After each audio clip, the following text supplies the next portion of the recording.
اور اقوام عالم میں پاکستانی موقف اور دو ٹوک بیانیہ واضح کرنے کے لیے بلاول بھٹو کا مشن جاری۔ بھارتی پروپیگنڈے کا پردہ چاک کرنے کے لیے امریکہ میں اہم ملاقاتیں کی۔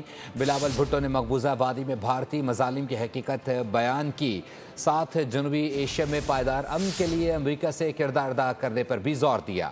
چیئرمین پی پی اور سابق وزیر خارجہ کا امریکہ میں ایک اور مصروف دن۔ بلاول بھٹو کی زیر قیادت وفد نے امریکی ایوان نمائندگان کی خارجہ امور کمیٹی کے اراکین سے ملاقات کی۔ انہوں نے کمیٹی کو بھارت کی حالیہ فوجی کارروائیوں اور شہری آبادی کو نشانہ بنانے کے واقعات سے آگاہ کیا۔ سنتاس معاہدے کی معطلی کو بین الاقوامی قوانین کی کھلی خلاف ورزی قرار دیا اور کہا کہ یہ اقدام زرعی و معاشی نقصان کے ساتھ آبی وسائل کو ہتھیار کے طور پر استعمال کرنے کی نظیر بھی قائم کر رہا ہے۔ انہوں نے مقبوضہ کشمیر سے متعلق پاکستان کے دیرینہ موقف کو دہرایا، کہا کشمیری عوام کو اقوام متحدہ کی قراردادوں کے مطابق حق خود ارادیت دیا جائے۔ بلاول بھٹو زرداری نے امریکہ کے ماضی میں پاکستان اور بھارت کے درمیان کشیدگی کم کرنے میں مثبت کردار کو سراہا اور خطے میں دیر پا امن کے لیے امریکی سفارتی کردار کی ضرورت پر زور دیا۔